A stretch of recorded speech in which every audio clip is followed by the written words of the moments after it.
Shalom, shalom, queridos. Sejam bem-vindos ao ITEA, Instituto Teológico de Ensino e Adonai. Eu sou o pastor Flávio e eu venho aqui trazer para você mais um resumo de aula de teologia para você, ok? Hoje nós vamos tratar da aula 4 de pneumatologia. Pneumatologia, que é esse livro aqui, tá? Que é a doutrina do Espírito Santo. Então nós já falamos aí da aula 1, da aula 2 e da aula 3 e agora vamos tratar da aula 4, tá ok? Se você quiser vir estudar teologia conosco no ITEA, Instituto Teológico de Ensino e Adonai, que é uma teologia voltada para o profético e para o apostólico, tá bom? Então o apostólico profético, que nos mostra revelações fortes e profundas, tá? Principalmente acerca de Israel, né? Acerca da promessa que Deus colocou sobre o povo, né, escolhido.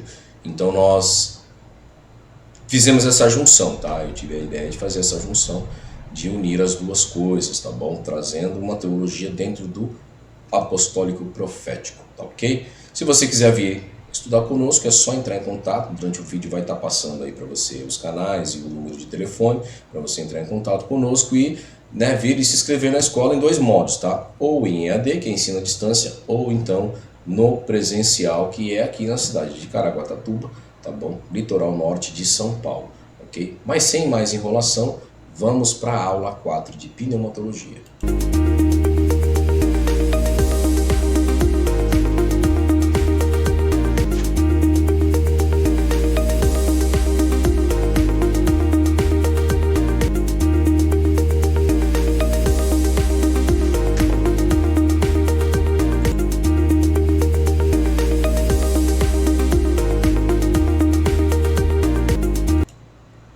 Muito bem, queridos, estamos de volta, depois aí do GC, né, da apresentação da aula para você, e vamos aqui já sem enrolação para a aula de número 4 de pneumatologia, ok? Você que está aí, que é aluno do Itadesp, Itadesp era a antiga escola e fica na mente, né, agora é ITEA, né?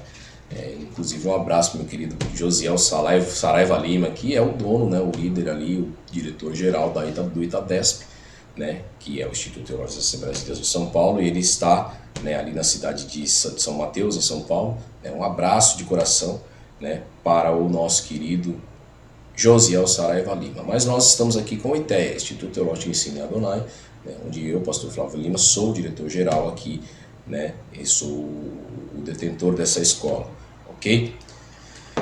Nós vamos então aqui para a página 50, você que é aluno, tá bom? Está aí com seu livro na mão, abra aí na página 50, tá bom? Para que nós possamos então adentrar ao assunto de hoje, tá bom?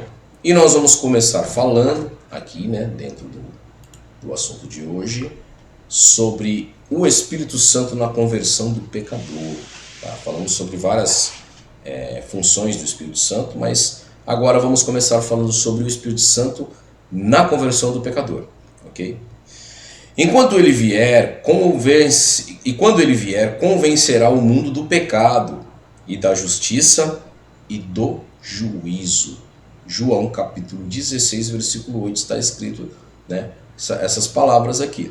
O Espírito Santo convence o homem de três coisas, tá? Segundo esse versículo, porque nos traz a verdade, é o que a atuação do Espírito Santo no pecador é essa mesmo, tá? Do pecado, porque não creem em mim, tá lá em João 16, 9. Da justiça, porque vou para o meu Pai e não me vereis mais, João 16, 10.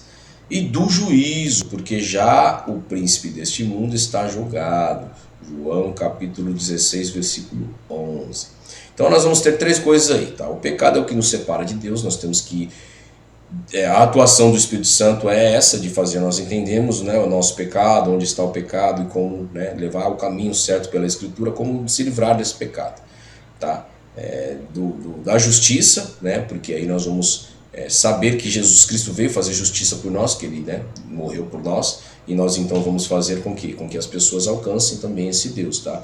E do juízo, sabendo que nós não vamos mais ser réus de inferno, né, mas que também existe, né, um que já está condenado, que é Satanás e seus demônios, né, irão para o lago de fogo, onde é a morte eterna. Então nós também temos que saber que, se não nos convertermos dos nossos pecados, e não adentrarmos no tempo, né, na graça do Senhor, pelo Filho, através do Espírito Santo nos convencendo, se não formos convencidos, não dermos espaço para esse convencimento, porque é o livre-arbítrio, né, e aí você pode escolher o que você quer, aí você vai também saber, né, que você vai estar réu aí de fogo do inferno e lago de fogo, né, que é a morte eterna. Então existem dois caminhos, ou a vida eterna ou a morte eterna, tá?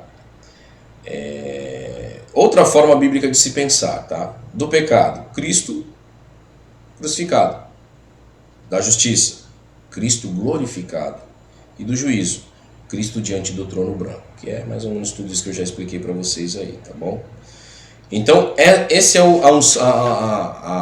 essa é a ação do Espírito Santo na conversão do pecador, tá bom?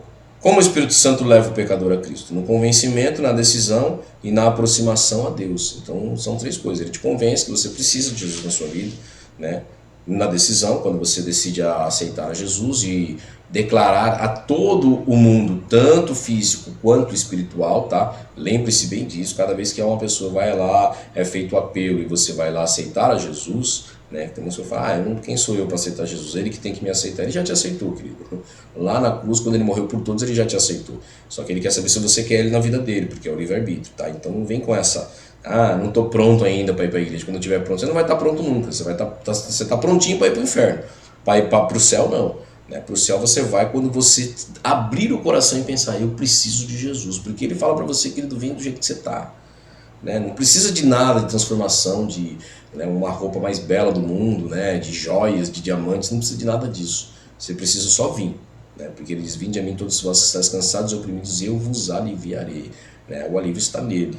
Né? Não é no pastor da igreja, não é quando estou no meu ministério da minha igreja. Né? Eu sou pastor de ministério, tenho aí a Maya Church, né? Que é o ministério apostólico e Adonai. E eu estou ali, não sou eu que faço nada, tudo é Deus, tudo é o Espírito Santo, tudo é Jesus. Né? Eu apenas sou um canal de bênção, de informação ali. Amém? Então quando você vem, você aceita aí. Né? Então essa decisão, quando você aceita Jesus, você declara ao mundo espiritual que Jesus é o seu, a partir daquele momento, ele é o seu único, suficiente e Senhor e Salvador. Então ali você já quebra muitas barreiras no mundo espiritual, porque o mundo espiritual precisa ouvir da sua boca isso, tá?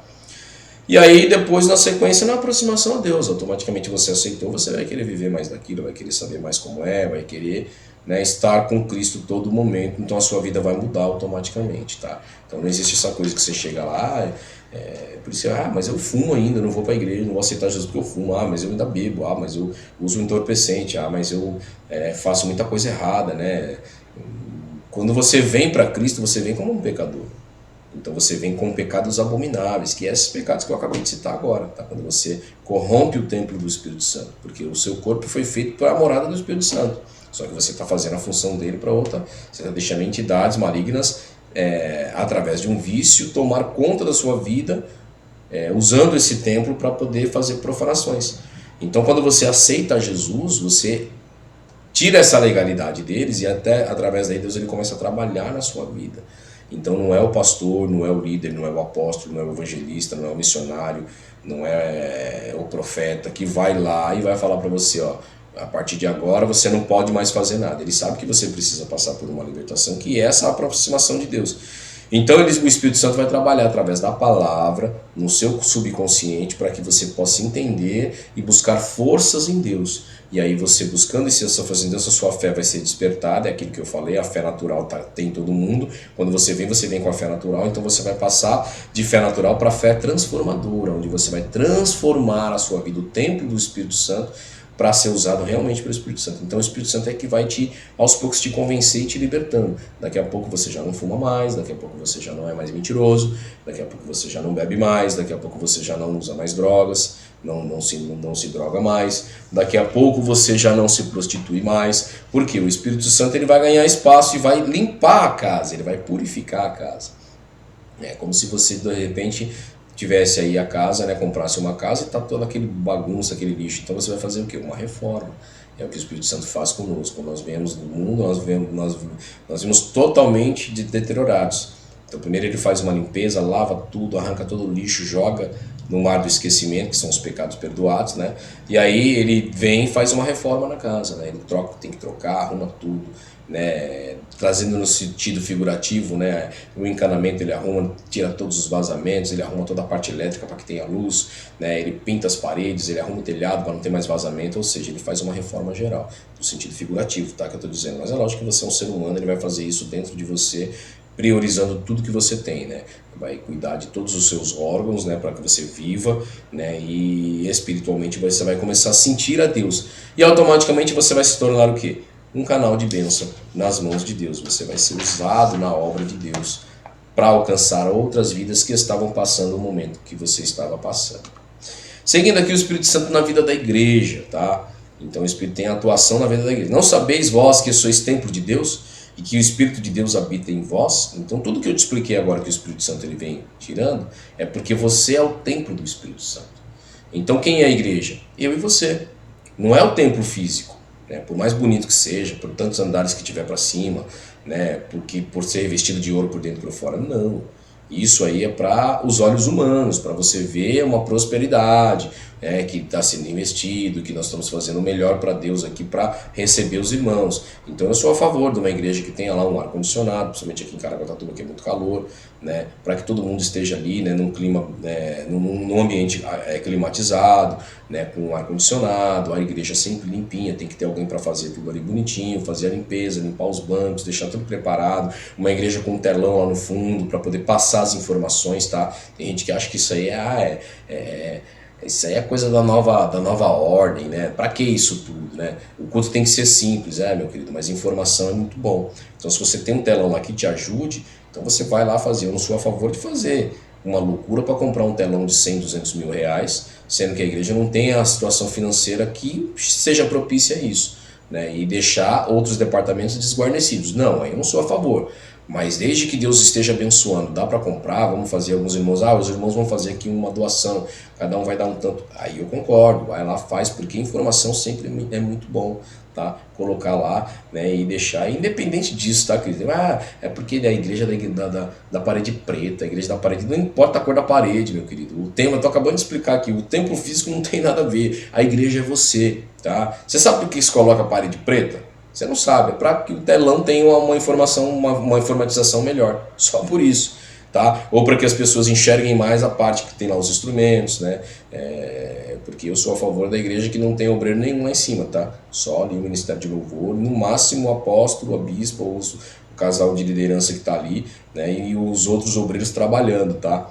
O que acessa lá é o obreiro de altar, né, o auxiliar de altar. Os outros têm que estar na nave da igreja, têm que estar trabalhando, intercedendo. Eu sou a favor disso. Essa é a visão apostólica profética, tá? Esse negócio de obreiro sentado lá só para ser visto, para a pessoa chegar, tá lá, o obreiro tá lá sentado lá, né? Às vezes até ronca dorme, né? E tá aí para trabalhar, né? Tá para poder entregar a Deus aí o seu melhor, né? Esse é o culto verdadeiro. Mas a igreja somos nós, tá ok? Então assim, não importa a parede que cor que tá, se tá dourado, se tá, né? O importante é que esteja bem ornamentado, tá bem arrumadinho, tá tudo certo. Eu acho que eu também não sou a favor de você pintar a igreja inteira de preto, né? Porque aí você vai realmente destoar, né? Porque vai ficar um ambiente escuro e essa não é a realidade, né? Então, mas só a parede do fundo para informatização, para você colocar ali, né, os jogos de luzes que você quer usar, para você fazer ali, né? Isso é para quem entende, tá, querido? Se você não entende, não peque, querido. Não vá falar o que você não sabe, né? Vá atrás de informação primeiro, procura entender, para depois você falar, tá? Porque é a mesma coisa que você chegar para um médico e falar para ele que o remédio que ele está receitando para dor de cabeça é errado, né? Aquele remédio é para coração, né? E na verdade o médico ele se formou para aquilo, né? Então ele sabe o que ele está falando. Então procura primeiro saber para depois você falar, porque nesse julgamento você acaba pecando, você acaba entrando em injúria contra o seu irmão, e isso é pecado, a Bíblia denuncia isso, tá? Isso não pode acontecer. Então entende primeiro, tá? Tem muitas coisas que são desnecessárias, muitas coisas que são invenções, tem, né? Mas isso entra na parte de seitas e heresias, tá bom? Aí você tem que aprender a identificar o que é uma seita e uma heresia. Nós vamos chegar aí na matéria de seitas e heresias, você vai aprender a identificar, ok? Então não tem nada a ver, tá? O templo somos nós, a igreja somos nós. Então nós temos que ser transformados. E aí o Espírito Santo habita em quem? No templo físico lá? Na parede preta, branca, amarela, azul, vermelha, cinza? Não, ele habita em nós, tá bom? Então aí tem o cumprimento dessa grande comissão, né, e traz os dons espirituais para a igreja, traz os dons ministeriais, tá bom?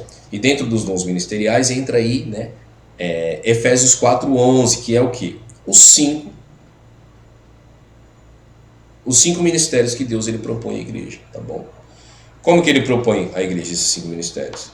Ele coloca ali, ele levanta apóstolos, profetas, evangelistas, pastores e mestres, tá bom? Tá lá em Efésios 4:11, Deus dizendo: e Deus deu uns para apóstolos, outros para profetas, outros para evangelistas, outros para pastores e outros para mestres. Então segue aqui comigo no dedo. Apóstolos, representado pelo dedão, tá? Por quê? Porque é aquele que dá apoio à obra. Quando você pega algo que é grande, você vai abraçar só com essa mão, você não tem o apoio total. Por quê? Porque o dedão é aquele que faz a alavanca, é aquele que puxa e prende ali, tá bom? Então o apóstolo ele está aqui para fazer o apoio à obra. Qual a obra de um apóstolo? Ir nas nações, abrir igrejas, levantar um corpo de liderança e deixar lá. Portanto, o apóstolo ele tem que ter bom conhecimento da palavra, ele tem que ter uma boa formação da palavra, principalmente uma boa formação espiritual para saber de Deus quem ele põe na frente ou não, porque não adianta ele destituir pessoas ali, quando ele voltar a igreja está destruída, né? O que Paulo fez quando ele levantou ali as igrejas, ele voltou depois para conferir como é que estava, para saber se realmente, né, estão ali ainda, ok? O segundo são os profetas, que é representado por esse dedo aqui, tá? O dedo maior aqui, ó, o indicador, né? Por quê? Porque o profeta ele aponta, né, a pessoa que tem que receber a profecia, né, a pessoa que tem que receber a revelação. Então esse dedo representa aqui o profeta, tá bom?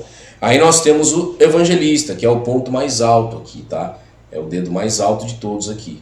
Então o dedo mais alto de todos é o evangelista. Por quê? Porque, né, se você for medir junto com os dois dedos, ó, tá vendo? O evangelista é o mais alto, porque o evangelista é aquele que ganha almas, tá? E aí tem um adendo para fazer para vocês, né? Dentro do que a Bíblia coloca, dos 5 ministérios, nós temos a palavra evangelista e não temos a palavra missionário. Porque o evangelista e o missionário é a mesma coisa, mas, né, não vou dizer a religiosidade, vou tratar como a religiosidade, tá? Veio aí, né, e levantou o cargo de missionário, né? Para quê? Para tentar separar, olha, o missionário é além das nações, o evangelista é aqui, né? E o apóstolo ele vai também além das nações. E ele não é um missionário, mas ele faz a função de abrir a igreja, de instituir o corpo de obreiros, tá bom? O profeta alimenta com os mistérios de Deus. E o evangelista, ele ganha almas, seja aqui ou fora nas nações. Então não tem por que a gente ter dois cargos com a mesma função, entendeu? Pode vir uma polêmica grande, colocar comentário no vídeo. Se você for insolente, não vou nem te responder, querido. Eu vou fingir que você não existe, né? Porque dói às vezes quando a gente fala a verdade, mas essa é a grande verdade, tá bom? Não tem necessidade de ter dois cargos para fazer a mesma função. O evangelista é o instituído pela Bíblia, tá? O evangelista. Depois tem o dedo onde tem o anel aqui, tá vendo? Que é representado pelo pastor, os pastores, ok? Por quê? Porque tá vendo aqui no meu outro dedo a aliança aqui, ó? Os pastores, eles são casados com Deus, né? Então eles são aí, né, a noiva, né? Ele faz o sentido do quê? O evangelista, ele traz almas, ele ganha almas. E o pastor cuida das ovelhas, né? O evangelista traz as ovelhas e o pastor cuida. Então pare de cobrar o seu pastor aí. Ah, o pastor tem que evangelizar. O pastor não faz nada, porque pastor é uma vida dura, viu, meu querido? Quando está fazendo alguma coisa na igreja, quer aparecer demais. Quando não está fazendo nada, é porque não está nem aí com a obra, né? A obra vai fechar. Então tudo que o pastor faz nunca está certo, né? Sempre tem um crítico para levantar, né? Então você que é pastor, né, eu desejo que Deus ele abençoe sua vida grandemente e te dê graça para suportar as ovelhas, porque não é fácil. Cuidar de ovelhas não é fácil, é só para quem é levantado por Deus mesmo, tá ok? E esse é o ministério do pastor. E o último, né, e não mais e menos relevante, está aqui, que são os mestres, tá? Que é o dedo menor. E por que o dedo menor é representado como mestre?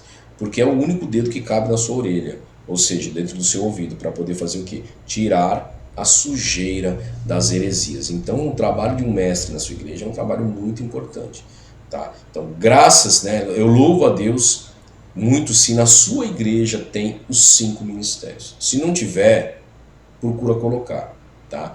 Aí tem aquele que levanta e fala, mas o tempo dos profetas só foi até João. Depois de João não tem mais profeta, mas tem o dom de profetizar. Então a função de profeta continua sendo exercida da mesma forma, né? Ou mudou o nome? Não mudou o nome, a Bíblia coloca lá que aquele profeta de antigamente era um profeta de fato, ele profetizava por ele direto. Ele profetizava de bendito seja o rei, bendiga a sua vida, né? Hoje não, o dom de profetizar faz do profeta que ele profetize em nome do Senhor e segundo o Espírito Santo de Deus, é diferente. Então existe profeta, como eu falei para vocês no vídeo passado, profeta das nações, que profetiza para as nações, profetas locais, que profetizam localmente, né? Então isso dentro do apostólico profético, tá? Para você entender, né? Então o profeta ele é um exercício da igreja e poucas igrejas têm lá o título de profeta, né? Quem são os obreiros da sua igreja? Eu tenho aqui os presbíteros, eu tenho aqui o, né? Não estou tirando o presbítero, é um cargo à parte dos 5 ministérios aqui, tá bom? Mas ele faz a função, o presbítero ele é um pré-pastor, né? Na verdade, tem que ter ali, tá bom? Não vou dizer que não tem não. E os cargos que vai antecedendo ali, né? Que é o cargo de auxiliar, né? Eu costumo chamar de cooperador, auxiliar da obra, e depois vem, né, o diácono, né? Que o diácono de fato você vai ser a vida toda.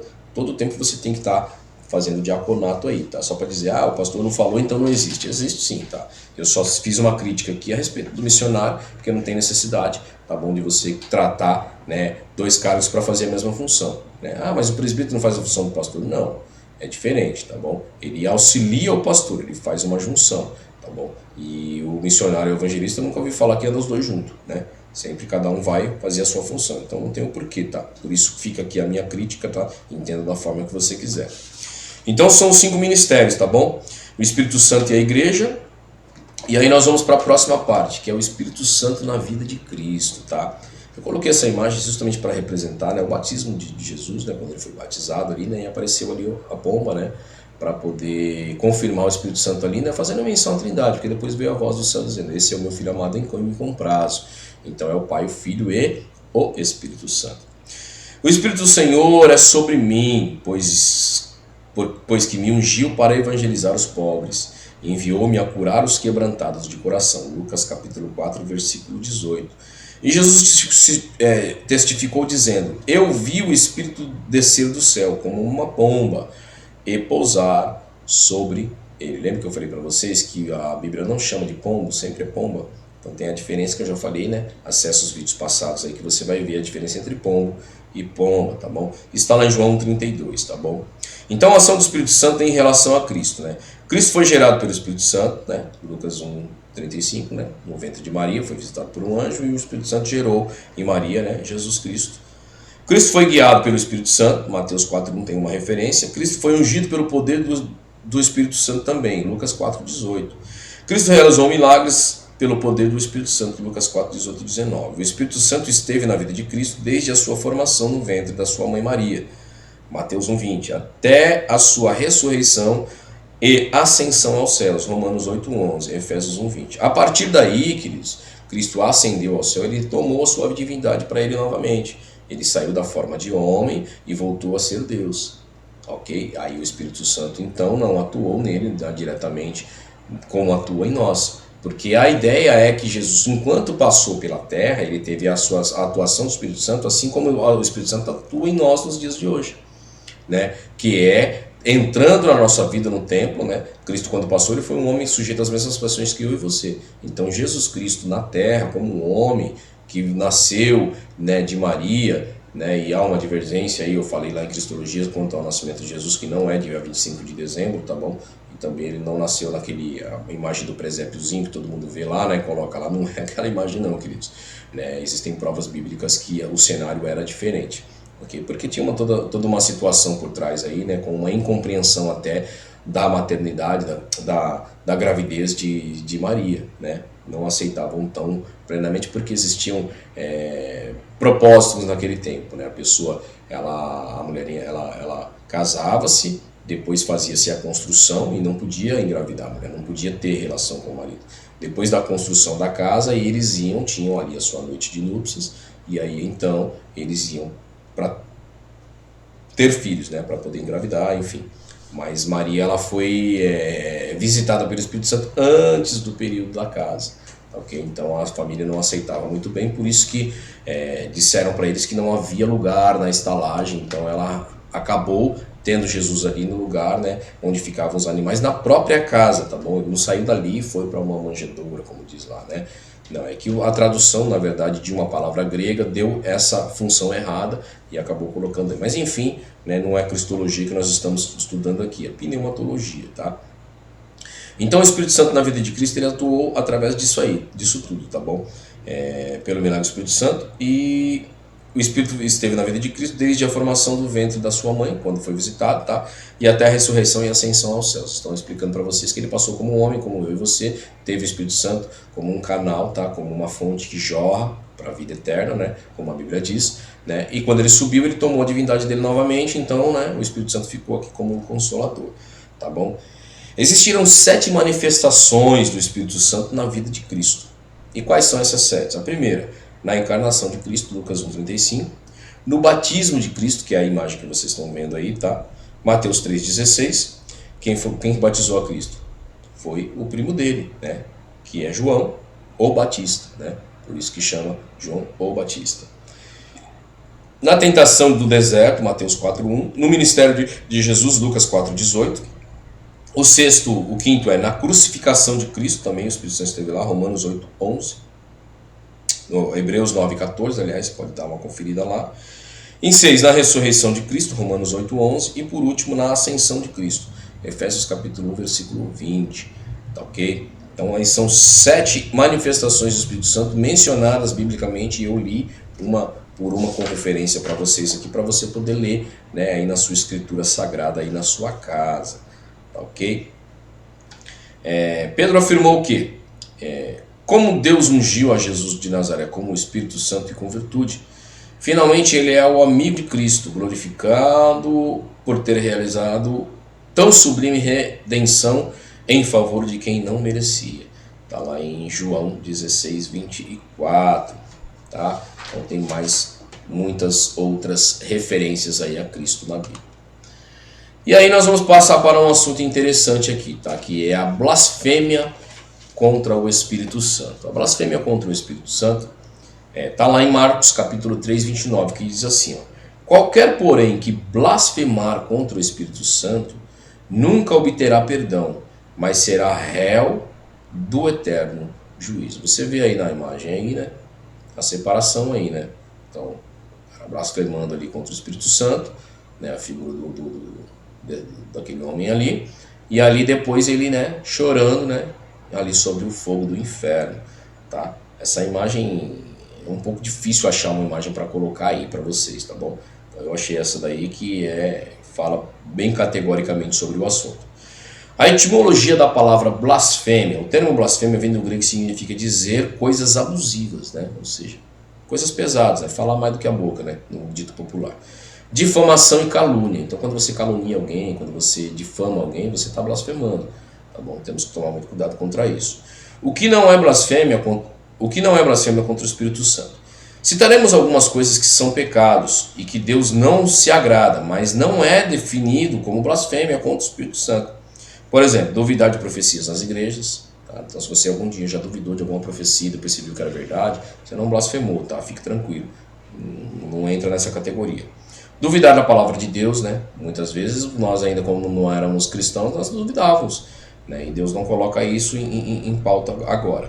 Não crer nas línguas estranhas, isso aí é invenção, né? Tá falando lá em outras línguas, né? A Bíblia fala sobre isso, mas a pessoa não crê. Também não é uma blasfêmia, tá? Duvidar que não tem cura, que Deus não cura, murmurar das profecias, murmurar dos profetas, falar na língua da carne sem ser de Deus, julgar os profetas e não obedecer a Deus, a voz de Deus. Isso tudo não chega a ser uma blasfêmia, é um pecado. Todas essas que eu li aqui são pecados, tá? Mas nenhuma dessas citações ao lado são consideradas blasfêmias contra o Espírito Santo, que é o que nós estamos abordando agora. A blasfêmia ela é contra o Espírito Santo, tá bom? O que é a blasfêmia contra o Espírito Santo, então? Né? Vamos falar. O presente texto em foco, Marcos 3,29, blasfemar é atribuir ao príncipe dos demônios, ou seja, o diabo, Satanás, tudo que você pode colocar aí, as operações miraculosas que Jesus realiza pelo poder do Espírito Santo. Em outras palavras, é atribuir as obras do Espírito Santo a Satanás. Tá bom? Então aí nós temos aí umas referências, tá, que eu vou falar para você. Mateus 12, 24 a 32, Marcos 3, 22 a 30 e Lucas 11, 15 a 20 e 12, 10. Tudo isso são referências, tá, sobre esse assunto. Então o que eu não posso fazer? Como que eu blasfemo contra o Espírito Santo? Quando eu vou lá e pego uma obra realizada por Deus e atribuo ela a Satanás, ao inimigo. Eu vou falar foi o diabo que fez, foi Satanás que está operando tal coisa. Eu não posso dizer isso, porque aí eu estou blasfemando, tá? Eu estou colocando uma obra santificada, né, que foi feita por alguém santo, por um que não é santo, né? Então eu não posso fazer, tá bom? E por que se torna pecado imperdoável, tá? Qualquer que dizer alguma palavra contra o Filho do Homem, se lhe há ser perdoado, mas se alguém falar contra o Espírito Santo, não lhe será perdoado, nem neste século e nem no futuro. Mateus 12, 32, tá? Por quê? Porque isso é um pecado eterno. Então essa é a razão de não ter perdão, tá bom? Não é um pecado momentâneo.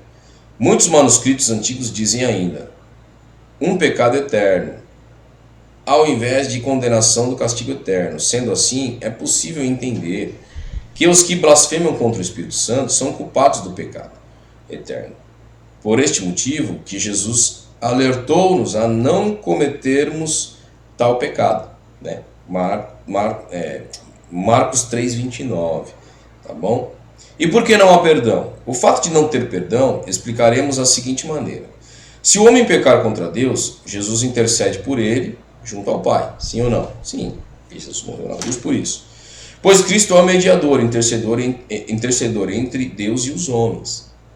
Se o homem pecar contra Jesus, o Espírito Santo intercederá por ele junto ao Filho de Deus. Está lá em Romanos 8:26 e João 16:18. Mas se o homem pecar contra o Espírito Santo, quem intercederá por ele? Ninguém. Então essa é a referência. Eis a razão por que não há perdão à blasfêmia contra o Espírito Santo, ok? Porque o sacrifício de Cristo na cruz do Calvário foi por toda a humanidade por pecar contra Deus e contra Jesus, né? Mas contra o Espírito Santo não vai ter outro que possa lhe interceder, né? Pessoas que pensam que blasfemam contra o Espírito Santo. Muitos são os crentes que já chegaram perguntando: será que eu já blasfemei contra o Espírito Santo? As pessoas que têm esta dúvida, a resposta é a seguinte: quem blasfema contra o Espírito Santo não fica ressentido, arrependido. Já é um primeiro momento aí que, né, às vezes a pessoa fala, falei besteira, não devia ter falado isso, já bateu arrependimento, já sentiu lá dentro. Agora quando a pessoa fala e continua duro ali, né, então já a primeira coisa que já não tem, né, é lógico que essa pessoa está sofrendo influência maligna, sem dúvida, né. Quem blasfema contra o Espírito Santo não sente vontade de arrepender-se, né. Falou e falar isso aí mesmo, não vou me arrepender. Quem pratica tal pecado não reconhece que blasfemou. Quem pratica tal pecado não tem mais o Espírito Santo dentro dele, ou seja, blasfemou contra o Espírito Santo se retira automaticamente, querido. Não tem mais como, porque essa pessoa já é réu de inferno. Quem blasfema contra o Espírito Santo não sente mais nada dentro de Deus, não sente mais nada por Deus, né? Ele já é totalmente imune, né? Totalmente inerte a isso, né? E quem cometeu tal pecado não sente mais arrependimento, então se arrepende muito mais sobre as pessoas, tá? Quem não blasfemou sente necessidade de perdão. Quem não blasfemou fica com medo de haver cometido este pecado. Quem não blasfemou reconhece que a pessoa do Espírito Santo é Deus. Distinção mais clara: quem não blasfemou com o Espírito Santo e acha que blasfemou, só nesse fato de pensar que blasfemou já está aprovado que não blasfemou contra o Espírito Santo. Portanto, agora nenhuma condenação há para os que estão em Cristo Jesus. Romanos 8:11, tá bom? Uma das sinais de saber, como que eu vou saber se a pessoa não blasfemou contra o Espírito Santo ou não? Quando a pessoa não sente mais nada, você prega, ela não sente nada, não sente necessidade de arrependimento, de perdão. Para ele tá tudo certo, né? Você falar que vai para o inferno, vai, tá bom, não tem problema não. Você blasfemou, blasfemei, pronto. Então assim, essa pessoa já não tem mais o Espírito Santo dentro dela, então não tem mais convencimento, não tem mais por que essa pessoa estar, né, pensando em Deus, fazer as coisas de Deus, porque ele próprio já se condenou. Como? Blasfemando contra o Espírito Santo de Deus. Ok? É um assunto polêmico, mas cada um tem a sua interpretação. Coloquei a minha aqui, tá? Ninguém é obrigado a pensar igual a mim, tá? Eu sempre falo isso para os meus alunos. Enchendo-se do Espírito Santo é o próximo tema, tá? E não vos embriagueis com vinho, em que há contenda, mas enchei-vos do Espírito Santo, tá ok? Por quê, queridos? É notório que uma pessoa que está embriagada de vinho, ela não tem o comportamento normal dela. Porque qual é o efeito do álcool no corpo? Ele vai no seu cérebro e diminui a sua massa crânioencefálica, ela encolhe ela. Automaticamente você passa a não ter mais os reflexos. Então você já não consegue enxergar bem, né? Você fica lento, né? Você fica ali até a sua fala, todas as suas coisas, movimento, fala, tudo fica lento. Por quê? Porque você está sob o efeito do alcoolismo. Então você está diferente de você. O Espírito Santo é a mesma forma. Quando ele está dentro de nós, ele traz uma ênfase dentro de nós, um poder, uma potência. Então, logicamente que você não vai agir naturalmente como você estava. Por isso que tem pessoas que entram no mistério, dançam no Espírito, enfim, fazem coisas que você não faz normalmente, cotidianamente, tá? Mas qual que é a referência que Deus ele diz? Ó, não vos embriagareis com vinho. Por quê? Porque no vinho há ira e contenda.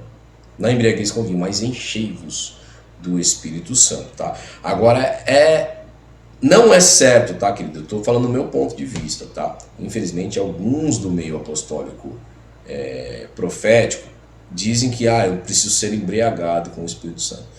Querido, vai lá e procura o que significa a palavra embriagar. E você não pode associar isso ao Espírito Santo, de maneira alguma, tá bom? Por isso que a Bíblia diz categoricamente, enchei-vos, né? Enchei até a tampa. Ou você pode falar, eu quero transbordar do Espírito Santo. Aí é legal, aí tá certo. Mas não pode falar embriagar, tá? Embriagar do Espírito Santo não é certo. Então procura corrigir isso aí, tá? Aproveita que o professor está te falando agora, né? Vai você mesmo, procura você mesmo lá a palavra embriaguez, o que significa embriagar. Está totalmente atrelado ao álcool, a coisas que não são boas, tá? Então vamos tirar esse termo, tá? Existe até estudos, infelizmente, hoje que falam, né, sobre embriaguez com o Espírito Santo, mas é errado falar isso, tá? O certo é falar ou se encher, né, ou transbordar, que é melhor ainda, né? Quando transborda, porque você está mais do que cheio. Muitos são os crentes que já começaram e perguntam, será que eu já blasfemei contra o Espírito Santo? Estou lendo aqui errado, perdão, queridos. Página 59. A igreja primitiva foi cheia do Espírito Santo e cumpriu-se o dia de Pentecostes, estavam todos reunidos no mesmo lugar. E de repente veio um som, você já conhece a história, né? Como todos falaram em línguas repartidas como que de fogo, tá? Pessoas que foram cheias do Espírito Santo. João Batista. Lucas 1,15, porque será grande o dia do Senhor, e não beberá vinho, nem bebida forte, e será cheio do Espírito Santo, desde o ventre da sua mãe. Então João Batista, ele é aquele que antecedeu a Cristo, né? Por isso que Cristo, quando ele fala assim, aquele que veio antes de mim, anunciou sobre as minhas obras, né? E o próprio João Batista, quando ele veio, aquele que vem após mim, esse sim, né, será sem nenhum pecado. Então ele já veio cheio do Espírito Santo por isso, porque veio com revelações profundas, né, trazendo às nações. Jesus Cristo também foi cheio do Espírito Santo, não preciso nem falar para você sobre isso. Os discípulos, todos foram cheios do Espírito Santo e começaram a falar em outras línguas, conforme o Espírito Santo lhe concedia que ele falasse. Tá? Então, todos os discípulos foram cheios aí do Espírito Santo. Tá? E eu trago até uma explicação, fazendo uma ênfase lá atrás que eu falei para vocês sobre os dons do Espírito Santo, o dom de curar. Né? Nem sempre quem tem o dom de curar, querido, ele é curado, tá? Haja vista aí Tiago, né? Era discípulo de Jesus e era manco, né? Ele viu Jesus fazer vários milagres, ele fez milagres em nome de Jesus, mas não conseguiu receber ali, né, naquele momento em que ele estava ali com Jesus andando, fazendo milagres, a cura da sua perna. Por quê? Porque era algo que Deus colocou ali como se fosse um espinho na carne, né? Para não se esquecer que ele depende de Cristo, né? Depende de Deus, como Deus ele fez assim também com Paulo, né? Os discípulos, né? E todos foram cheios do Espírito Santo. Pedro também foi cheio do Espírito Santo. Ele disse aos principais do povo, vós anciãos de Israel. Muitas pessoas, né? A Bíblia mostra, Estevão, Barnabé, o apóstolo Paulo também foi cheio do Espírito Santo, embora tinha lá o seu espinho na carne, tá? Porque tem uns ensinamentos que dizem aí que se a pessoa tem uma deficiência, se a pessoa tem, né, um defeito, não tem o Espírito Santo, né? Porque tem que estar completo, né? Deus tem que vir e fazer a pessoa, né, no piscar de olhos assim, né? Deus tem os seus preceitos. Vamos entender o que Deus faz e não vamos colocar, né, com as nossas palavras o que Deus faz. Cornélio e seus parentes e amigos também, e os crentes de Éfeso, né, são referências aí de pessoas cheias do Espírito Santo, ok? E o resultado? O avivamento pentecostal no presente século surgiu na Rua Azusa, né, que é um evento que você pode pesquisar aí na internet, tá bom, para saber, na cidade norte-americana de Los Angeles, tá bem conhecida aí. Com respeito a esse momento tão importante, escreve o pastor Stanley Horton, né, que esteve presente ali, né, nesse avivamento. O avivamento da Rua Azusa também atraiu gente além mar, e o avivamento alcançou a Índia, de Seattle, Washington, chegou ao Japão, da Escandinávia, a Inglaterra, a Estônia, a Índia e ao Chile. Dois suecos que residiam nos Estados Unidos, Gunnar Wingre e Daniel Berg, sentiram-se chamados em 1910 para divulgar as mensagens pentecostais no Brasil, encheios do Espírito Santo, Efésios 5,18. Então, queridos, nós temos que entender que quando essas pessoas passaram pela Rua Azusa ali, o avivamento que aconteceu, eles foram impactados com aquilo, então eles foram cheios do Espírito Santo. E aí eles saíram, né, as suas nações de destino, levando essa distinção. Daniel Berg e Gunnar Wing trouxe isso para o Brasil, ok? E aqui nós estamos aqui no que é chamado berço, né, do Evangelho, o berço, né, de Deus, o berço do avivamento. Porque há acontecimentos que fazem a vertente trazendo para o Brasil nos últimos acontecimentos aí dentro da escatologia. Então um grande avivamento haverá sobre o Brasil, nós temos certeza sobre isso, porque a palavra nos mostra isso, tá? E esse avivamento vai vir com, né, propriamente como Atos capítulo 2, né? Então ele vai avivar as igrejas, esse é um dos sinais escatológicos da vinda de Cristo, tá? Quando nós chegarmos em escatologia, nós vamos estudar sobre isso, você vai ver que quando Cristo estiver prestes a voltar, esse é um dos sinais que ele coloca, tá? Mas é lógico que o maior sinal escatológico é o evangelho ser pregado às quatro cantos da terra, e ainda não é, tá? Existem nações que nunca ouviram falar de Jesus, e por isso Jesus precisa chegar lá para se cumprir toda a escatologia, e aí nós vamos então entender que é chegado o momento do arrebatamento da igreja. Mas é lógico que ninguém sabe nem dia nem hora, isso é mistério e é uma revelação própria de Deus para a nossa vida. Amém? Queridos, chegamos ao fim da aula de número 4, tá? Então ao fim do estudo de pneumatologia, tá ok? Então você, mais uma vez que está conosco aí, tá aqui em cima para você, deixe seu like, comente, compartilhe, inscreva-se no canal, tá bom? E lembrando que comentários impertinentes vai ser ignorado, então não adianta você comentar, tá? Que eu vou fingir que você não existe. E ligue para poder fazer a sua aquisição, tá bom? Então o Instituto Teológico Ensino em Adonai está aqui pronto para poder atender você ou em EAD ou no presencial, tá bom? Duas formas de você aprender teologia conosco, tá bom? Queridos, fiquem todos com Deus, que Deus abençoe grandemente a vida de vocês, né? Que vocês possam crescer na graça e no conhecimento, tá? Fica aqui o abraço do Pastor Flávio para vocês, tá bom? E vamos seguindo a nossa vida adiante e até a próxima aula para você.